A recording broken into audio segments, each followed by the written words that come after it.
Hello guys and girls, and welcome back to another episode of Seb Talks Sports, sponsored by Hoopin and Lutin, the place to go to for your favourite new and vintage jerseys and apparel from all things basketball. Today I've got another incredible guest for you all. This interview was recorded last summer ahead of the 2020 NFL season and is packed with some fantastic stories and insight that I have to share with you all from a very special player indeed. One of the greatest linebackers of all time, 4-time first team All-Pro, 6-time Pro Bowler and Denver Broncos franchise legend, Karl Mecklenburg. Enjoy. My guest today is one of the greatest linebackers in NFL history. A 4-time first-team All-Pro, 6-time Pro Bowler, Denver Broncos Ring of Fame inductee, and one of the franchise's greatest ever players. It's an absolute honour to welcome Karl Mecklenburg to Seb Talks Sports. Karl, how are you? I'm great. How are you doing, Seb? I'm very, very good. Thank you so much for joining me today. My pleasure. I'm looking forward to this. Wonderful. So let's go right back to the beginning. What would you say were your earliest memories of playing football, and how did you end up becoming a linebacker in particular? Yeah, I loved playing football ever since I was a little kid. I started when I was 10 years old. I was not a great player as a young kid. Was a JV player as a junior in high school. I didn't even make the varsity team. Was a college walk-on. Was the 310th pick of the NFL draft. 20 guys away from Mr. Irrelevant. That's the last guy picked. So I was not the guy that they expected to be an all-pro player. When I got switched to linebacker, that made all the difference. I was always a lineman. I was a big kid, and I played well enough at lineman that no coach ever switched me until I got to the pros. Interesting. Okay, so let's talk about your going into the draft, because your college career was such that you were selected in the 12th round of the 1983 NFL draft, 310th overall, like you said, which is to me shocking given the prestigious career you had in the NFL. How much did you enjoy your time at both Augustana and Minnesota, of course, and what did it mean to you and your family to be selected in the NFL draft? I went into the draft with an understanding that I might end up being an unsigned free agent. I didn't know what to expect, truthfully. At the University of Minnesota, there weren't a whole lot of guys getting drafted when I was playing there. My junior year at the University of Minnesota, which was my first year there, I transferred from Augustana. My junior year, I led the Big Ten in sacks, and I had only played half the downs as a defensive player. I was tied with Andre Tippett, who's in a Hall of Fame linebacker for New England for years. My senior year, we were so bad that nobody had to pass the ball against us, so we were always behind. So it's pretty hard to rush the passer if they're not passing. So I didn't really have a great senior year as far as statistics go. I did lead the team in tackles, playing defensive tackle. That doesn't happen very often. And I also didn't have any missed tackles. But I was a 240-pound defensive tackle. Those guys don't make it in the NFL as a defensive tackle, obviously. So I made it as a third down pass rush and a special teams player. That's how I made the team. A couple years in, they switched my position, and then, the all-pro stuff started happening. Indeed. And obviously the Broncos made a good choice taking you, because in the 1983 draft you were taken by the Broncos. But of course you weren't the only Denver Bronco to be drafted in 1983, because John Elway went first overall to the Baltimore Colts, who was then later traded, where he went on to have an incredible NFL career just like you did. He was a Hall of Famer, 2-time Super Bowl champ, 3 times All-Pro, 9-time Pro Bowler, and 1987 league MVP. Now I know you're a linebacker and so didn't share the field, but what was it like to share your Broncos experience with such a talented player? What was John like behind the scenes as a teammate and a leader? John was a great leader, a great teammate.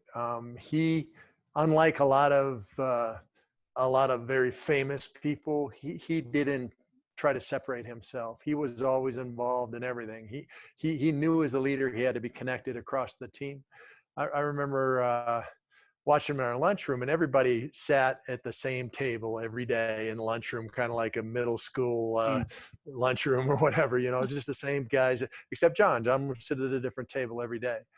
And I asked him about it. He said he did it because he wanted to be connected with his people. He wanted to know, what they were made of, who they were, and he needed them to know him. And so that was something he did on purpose, and something that made a huge difference. He'd be at the Bible study. He'd be out drinking with the linemen. He'd be out running sprints with the wide receiver. Whatever guys were doing, he was in the middle of it, and that connection, I think, made a huge difference. The other thing, as a defensive player, when you have a guy like John Elway, who at the end of the game in a 2-minute drill is going to come back and win a game for you, you can take a lot more chances. You don't ever feel like you're out of a game if you give up an extra touchdown or something. Something happens because you're taking a chance. So it was helpful from the defensive side to have that type of an offense, on the other side. Absolutely. Okay, so let's go back to your career, because looking at your career stats was just incredible. 1,118 tackles, including 6 100-plus tackle seasons, 79 sacks, including 5 9-plus sack seasons, 16 forced fumbles, 14 fumble recoveries, and 5 interceptions. So very few linebackers and players in general boast such a prestigious resume when piling up stats on the field. So what do you feel was your biggest strength as a linebacker that allowed you to have such a phenomenal stat line? And how were you best able to utilize your skill set in the Broncos system? A couple things. First of all, the thing that allowed me to be successful as a football player, regardless of what position I was playing, because I played all 7 defensive front positions, sometimes in one game, they'd move me around all the time, was decisiveness. The ability to realize what's going on and go. I mean, in football, if you don't react, if you don't let yourself go, you don't have a chance to make a play. So decisiveness was a huge thing for me. And then the way they used me, that was unprecedented. Joe Collier was our defensive coordinator. He's the guy who said, let's try a linebacker. And then on third downs, I was playing defensive end, and then he started moving me all around. And he would look at film, figure out what the other team liked to do, where the point of attack was going to most likely be in a down and distance situation, and he'd call a defense to put me at that position. And there's no better place to be as a defensive player than at the point of attack. That's where you want to be. You can make the play there. So Joe had a lot to do with that. I just did what I was told, and tackled the guy with a football. I mean, that was my job. And obviously that was just incredible versatility you had, and that was key to your making and starting in 3 Super Bowl games. So Super Bowl 21 against Phil Simms and the Giants, the very next year Super Bowl 22 against a Doug Williams-led Washington side, and again in Super Bowl 24 against Joe Montana's 49ers. So 3 Super Bowl appearances in 3 calendar years. And I know you weren't able to ever get your hands on a Lombardi trophy as a player, but how did it feel to take to the field and compete on the biggest stage in the sport on 3 occasions? Can you just describe that feeling to us? There was nothing like playing in the Super Bowl. The Super Bowl is a real different game from a lot of different angles. First of all, the crowd usually is a neutral crowd. There's cheers and excitement if there's a big play, whichever side makes the play. And that's not the way it is at anybody's stadium. Maybe San Diego's, but they don't have a team anymore. But the timing is all off. You warm up, then you go back in the locker room, and there's the planes flying over, and then 5 bands play, and 45 minutes later you come back on the field. There's no really reason why you warmed up before you went in the locker room. Between every series, there's a TV break. They got to sell those really expensive commercials they have between every series in the Super Bowl. So I mean, the timing is very, very different than any other game you've ever played in, and that was interesting too. And just all the faldera around the event. It's not just a game. It's a happening. It's the whole town. I mean, I went to the Super Bowl in Jacksonville when it was in Jacksonville. Jacksonville's not a very big city, so they would not allow you to drive into the city. You had to park outside of the city and ride light rail into the city. No car outside cars allowed in there except NFL stuff. I mean, things like that would go on that just was very different. And when you get down to it, it's about tackling and playing your position properly and doing things right in the Super Bowl, just like any other football game. But the rest of it was about the show. It wasn't necessarily about the game. Was your preparation for that game any different to usually? No, Dan, we had live goal line practice on a Friday before a Super Bowl one time under Dan Reeves. I mean, he tried everything. We were doing all kinds of different stuff, trying to figure out how to break through and win the Super Bowl. And ultimately there were reasons why we lost each of those games. And they were different. One time we had a player just wasn't doing things the way he was supposed to do. Another time, their coach, changed everything that they normally did on offense, and we didn't adjust properly on defense. And I mean, there were reasons each time, and it's frustrating to look back on it. I wish we would have won one, obviously, but to get there, to play the way we played, 3 Super Bowls in 4 years, and that third year I got injured. I missed 5 games that year, so that was probably part of the problem. But we just we just couldn't get over the hump. Okay, so 4-time first-team All-Pro and 6-time Pro Bowler meant that you were undeniably one of the greatest linebackers playing in the game in the mid to late 80s and early 90s. And you're obviously alongside some of the best players of all positions, not only at the time, but now looking back, the best players in NFL history. So what did those accomplishments mean to you, and how did it feel to stand alongside and share the field with that special group of players? I loved playing the game. And I realized that the opportunities I had in Joe Collier's defense and then Wade Phillips' defense were opportunities a lot of guys didn't get. I was in the right place at the right time, but I took advantage of those opportunities. Once again, the thing more than anything, I think, that separated me from most players was decisiveness. I run a 4.9 40. That's not fast enough to play in the NFL, but that doesn't matter if you take the first step. I found out early on in my career, if you take the first step in the right direction before anybody else does, all the angles change in your favor. The tight end can't pin you in, the guard can't cut you off, the fullback can't keep you from getting to the line of scrimmage. Everything changes. And that's what allowed me to be successful. Plus the guys around me. I mean, if I'm at the point of attack and I'm making the play, but if they don't have contain, or if I'm rushing the passer and they don't have coverage, what I'm doing doesn't make any difference. So everybody has to play together, and we had a great team. One of those Super Bowls we went to, we had one player in the Pro Bowl. A guy named Sammy Winder was the running back, and he was in the Pro Bowl only because somebody else didn't want to go. So I mean, we were a team, and when you play together as a team, you build relationships, you build friendships that last a lifetime, and that's one of the greatest things I took away from my career with the Broncos. And of course, it wasn't only the Pro Bowls that you shared the field with some of the great players. Throughout your career in the regular season and the playoffs, you stood alongside and both played with and faced up against some of the very best players to ever play the sport. Just countless numbers of Hall of Famers that I could list for hours. So I want to know from you, who was the greatest ever individual opponent you ever played with and matched up against during your time in the NFL? Wow. Probably the guy that doesn't get a whole lot of credit that I think should be in the Hall of Fame is a guy named Dennis Smith that was with the Broncos, number 49, asked to do a bunch of things that most strong safeties couldn't do.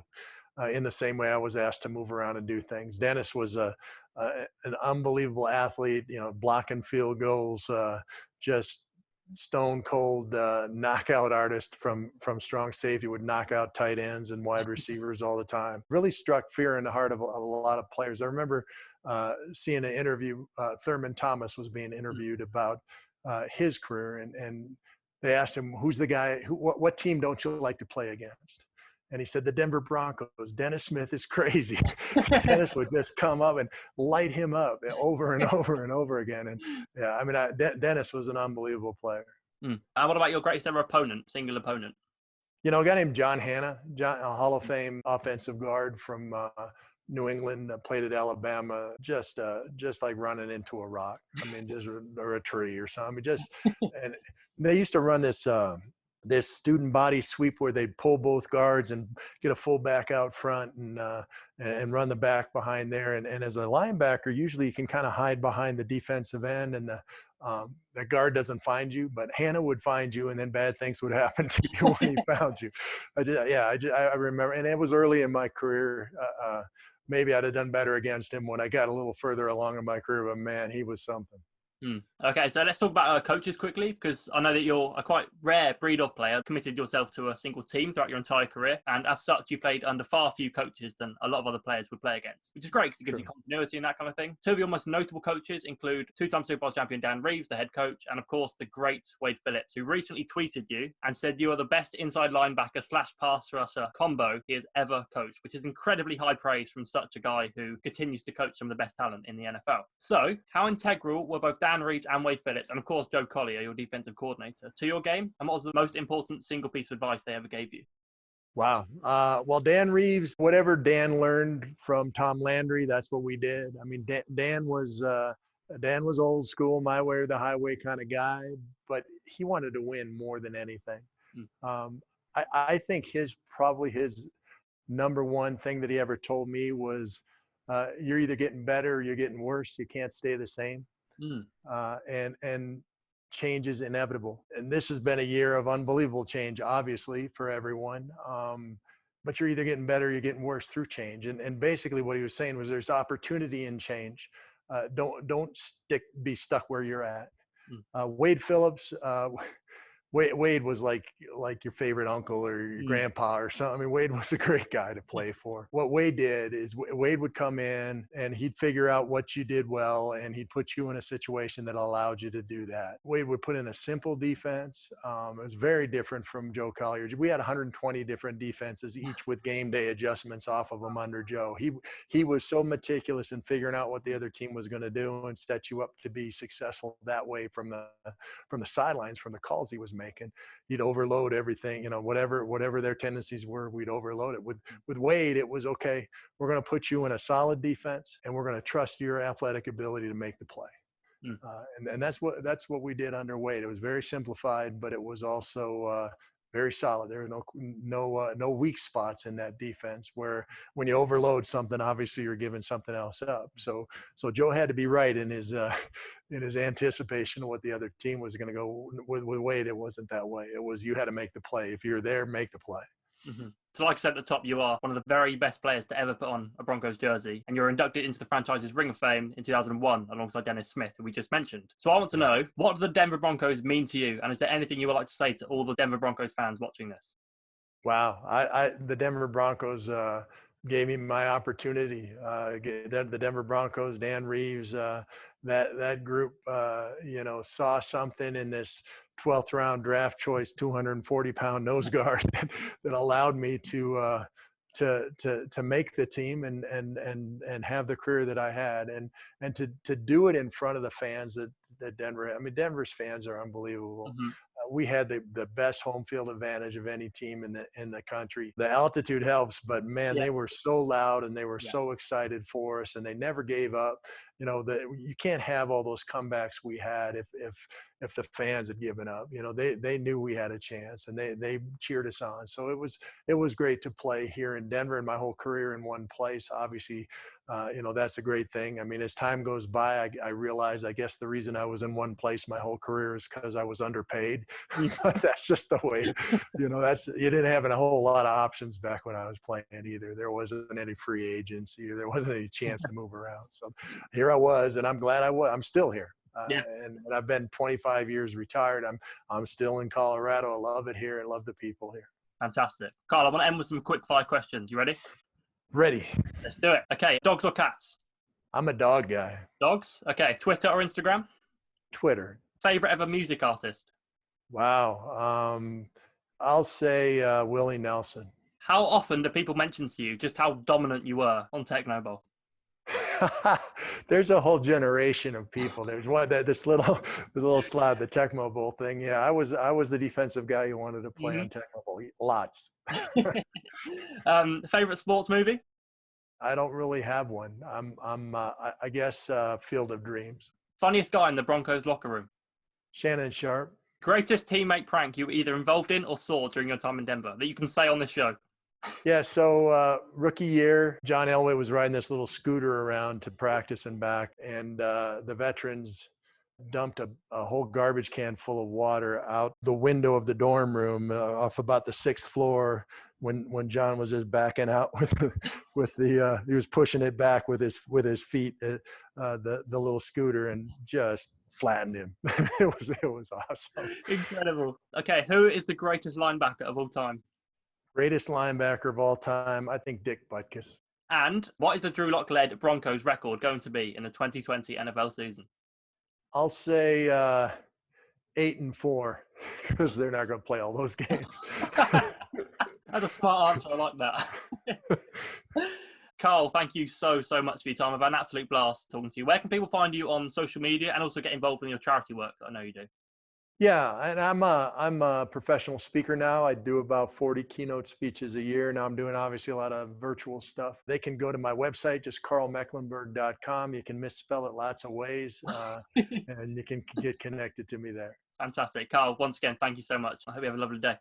Thanks, Seb. That was my interview with the fantastic Karl Mecklenburg. Some brilliant stories there from his time manning the heart of the Broncos defense in Denver for 12 seasons, playing alongside Hall of Famer John Elway and starting in not one, not two, but 3 Super Bowls. Make sure you go and follow Karl on all of his social media accounts to keep up to date. All the links you need are in the description of this episode. I've got many more great guests coming very soon, so stay tuned right here on Seb Talks Sports. Catch you soon, guys.